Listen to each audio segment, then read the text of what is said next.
جیسا کہ ہم سب کے علم میں ہے کہ قمری سال کا یہ پہلا مہینہ یعنی محرم الحرام شروع ہو چکا ہے. اس کا پہلا عشرہ تقریباً اختتام تک پہنچنے کے ہے. اس ماہ مبارک میں نبی مکرم صلی اللہ علیہ وآلہ وسلم کے عظیم نواسے حضرت امام حسین رضی اللہ تعالی عنہ کا ذکر خیر کیا جاتا ہے، کیونکہ یہی وہ مہینہ ہے کہ جس مہینے کی 10 تاریخ کو حضرت امام حسین رضی اللہ تعالی عنہ کو کربلا میں بہت بے دردی کے ساتھ شہید کر دیا گیا تھا. کہ حضرت امام حسین رضی اللہ تعالیٰ عنہ نے جس مقصد کے لیے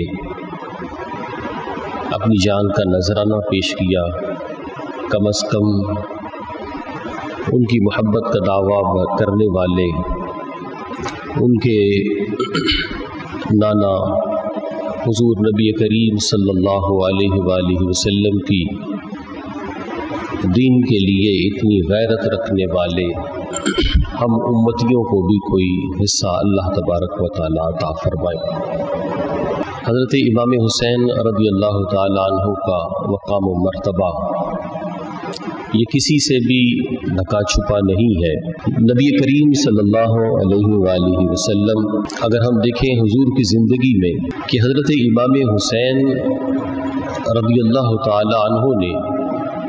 نبی مکرم صلی اللہ علیہ وآلہ وسلم کی حیات مبارکہ میں کتنا وقت گزارا، تو ہم یہ دیکھتے ہیں کہ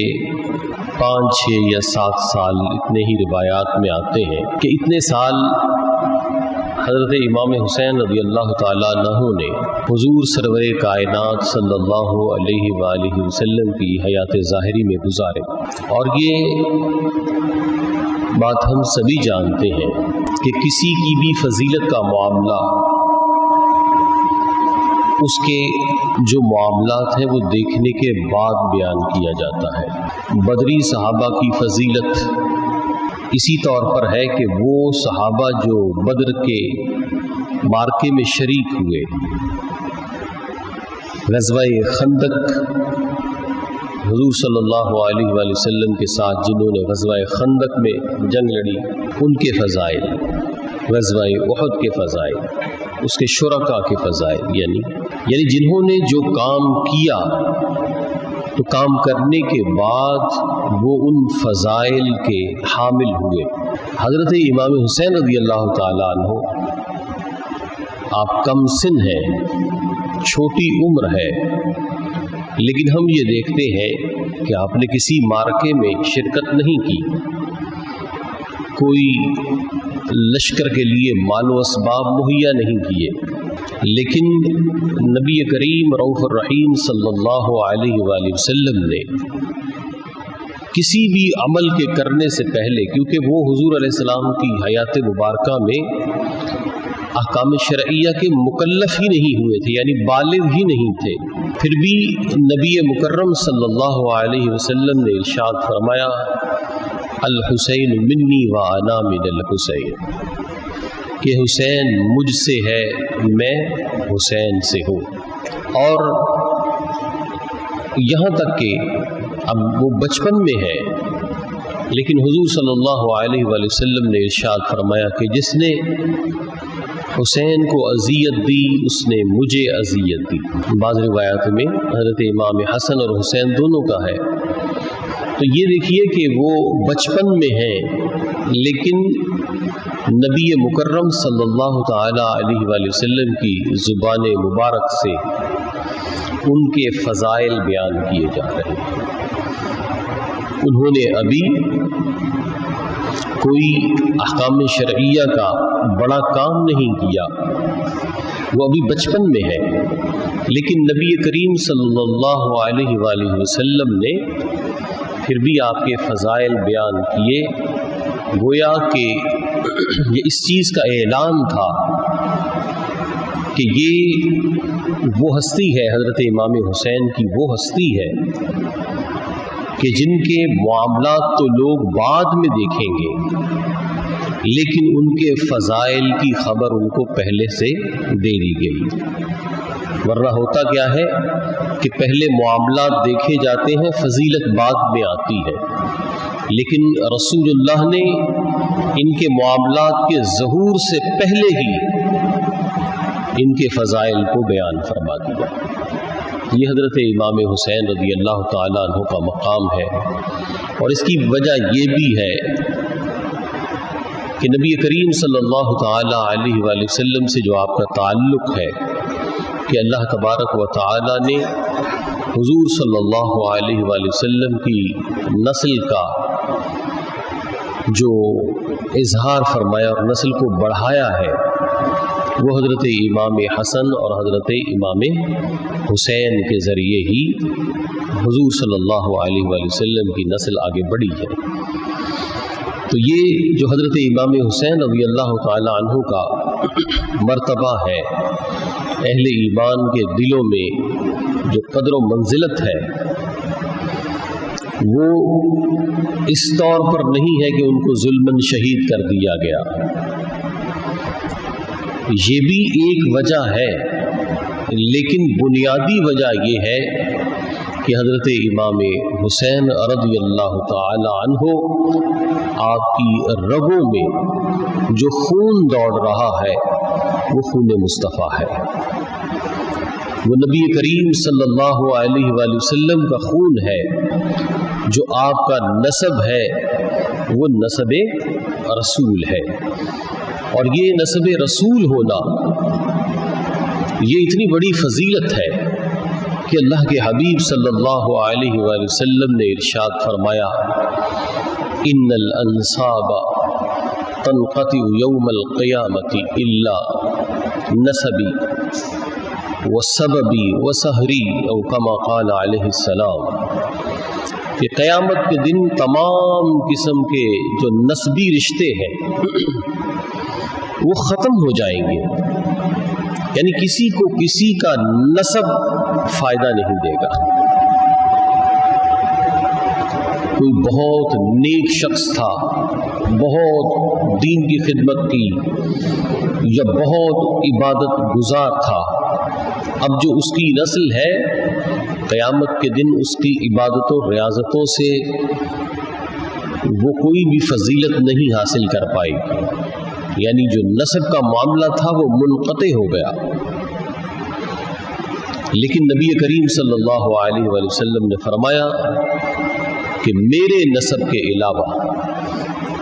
ہر قسم کا نسب منقطع ہو جائے گا، میرے جو سسرالی رشتہ دار ہے وہ بھی نسب جو ہے وہ ان کو فائدہ دے گا جو رسول اللہ کے ساتھ جڑا ہوا ہے،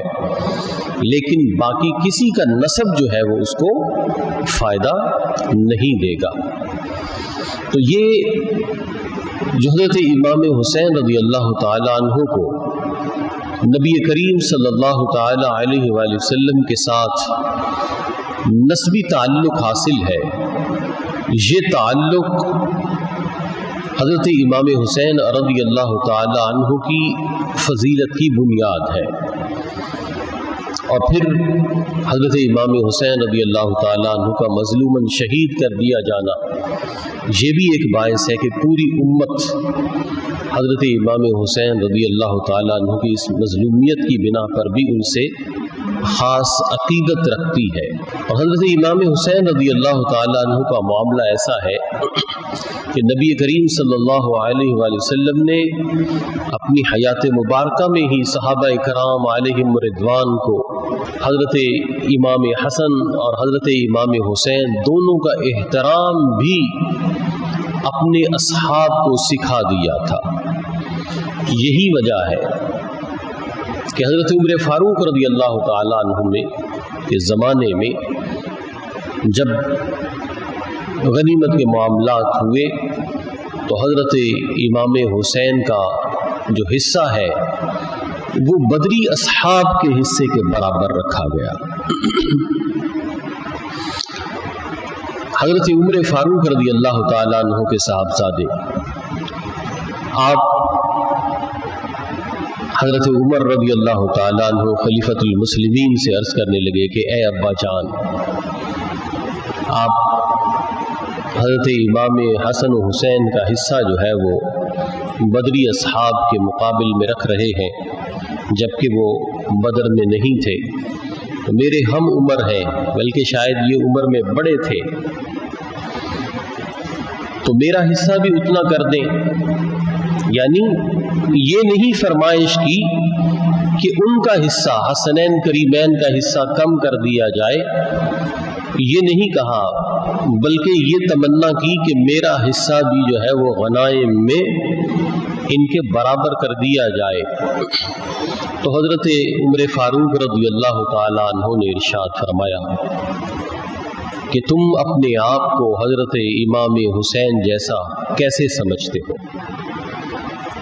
تم یہ دیکھو کہ ان کے نانا خاتم النبیین ہیں، ان کے والد علی المرتضیٰ ہے،